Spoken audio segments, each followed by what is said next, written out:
Okay. Obviously, a very exciting game, great game for fans and people from the television audience. Tough game for coaches. With what was it, 7 lead changes? Somebody said. Kansas State had a really nice plan, and as always, are very well coached and played hard. The difference in this game compared to last week was turnovers, and we were much better in the kicking game. We kicked 4 field goals, had 1 block that we let a guy come right through the A gap, and could have had anybody in the country kicking. It wouldn't have made a difference. The guy stood up and blocked it, and a big turnover and gave up 7 points. But the difference, obviously, is we forced turnovers, and really, you can say it any way you want, but at the end of the game, offensively, we had to find a way to keep the football, and that's our fault as coaches. That's not on the players. And it's all of us. All 5 or 6 of us that have communication at that time came up with plays, and the choice was poor. And we have to keep the football, and that's we'll get that cleaned up as an offensive staff, and that's me included. And we'll make sure that we put our kids in a better position and keep the football at the end so we don't have to face a 2-minute situation. I was proud of the defense.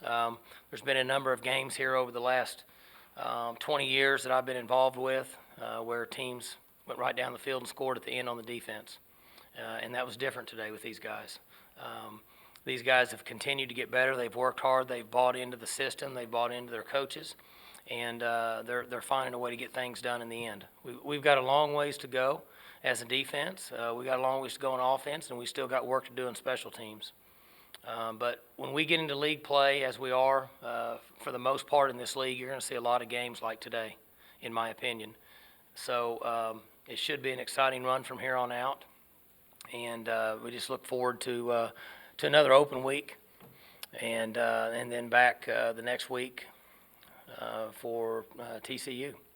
Mike, what do you think happened, offensively that was just kind of bogging you down? You had no first downs in the third quarter, for example, and a couple opportunities deep in their end, but then when they went up 29-23, you come up with a great drive to take the lead. So what was going on there? I don't have a clue. I really wish I could give you an explanation so it'd sound good on the news tonight. But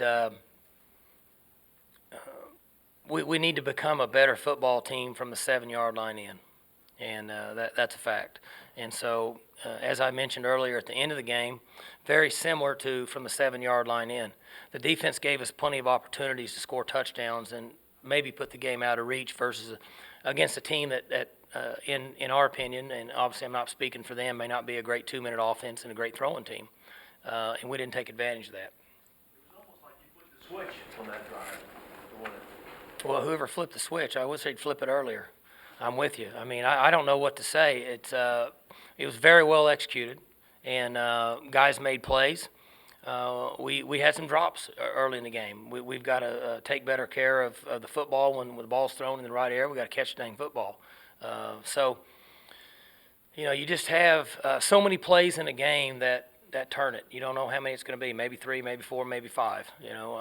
At the end of the last drive, the biggest play may have been when quarterback was scrambling and we were in kind of man under coverage, and he's going to run for 20 yards and step out of bounds, and Sean Lewis lays out and tackles him, grabs his ankles, which forces him to line back up. And I watched the clock. It cost him 18 seconds to get lined back up.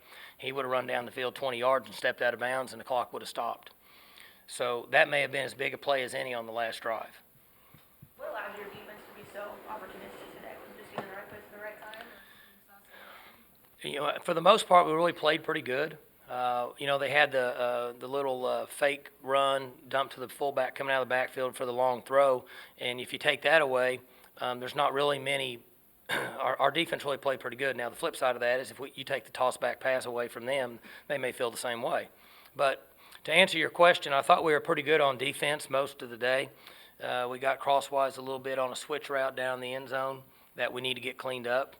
The players have, prepared well, and I think they're in the right spot, and they've kind of bought in and they're playing hard.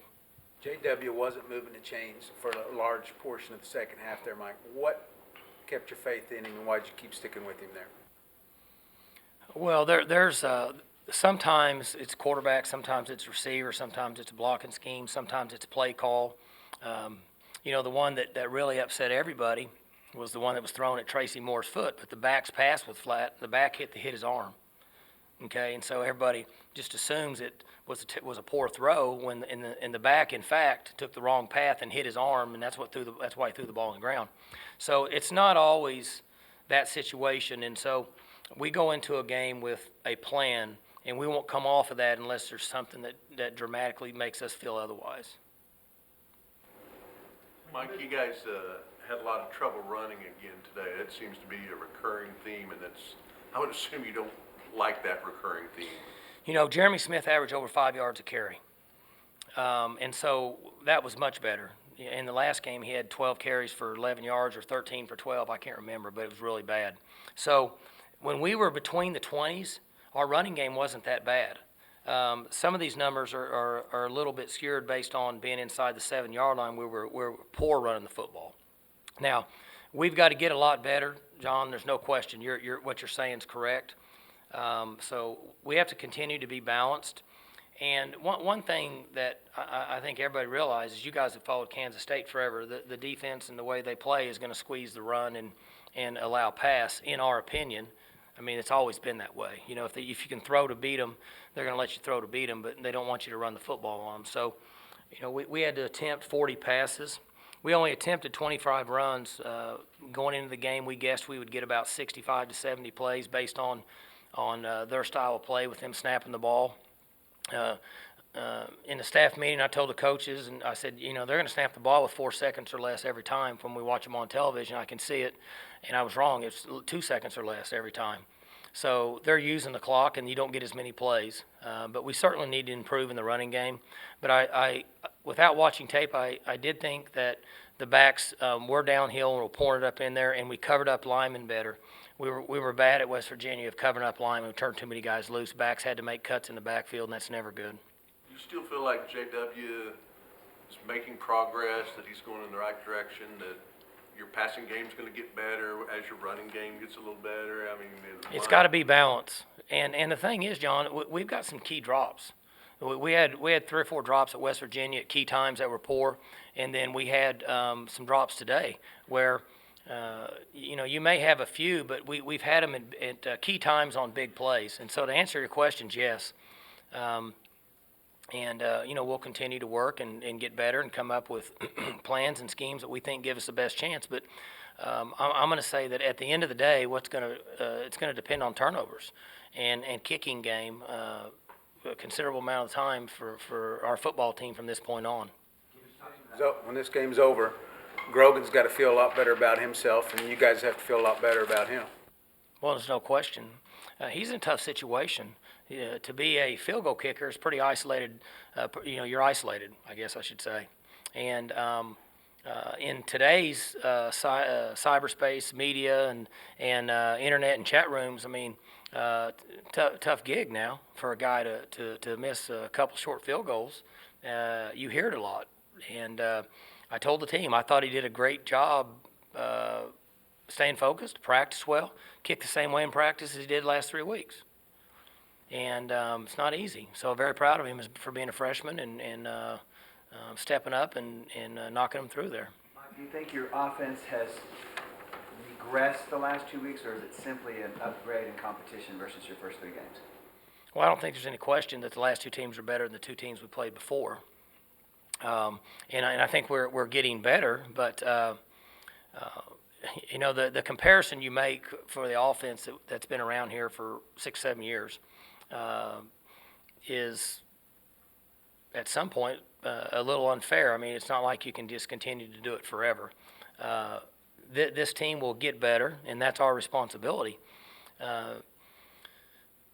And they're giving us effort, and it's our responsibility as coaches to put them in position to have success. Coach Gundy, you've got 2 weeks before you play again. What's your number one priority in the next 2 weeks to improve your football?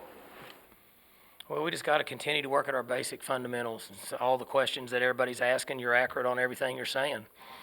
We know all that. We're aware of that.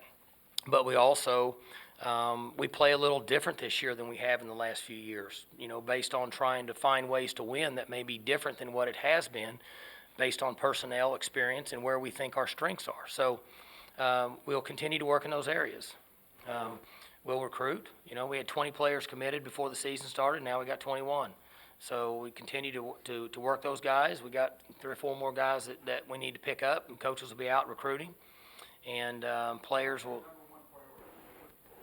What's the number one priority in the next 2 weeks? Basic fundamentals.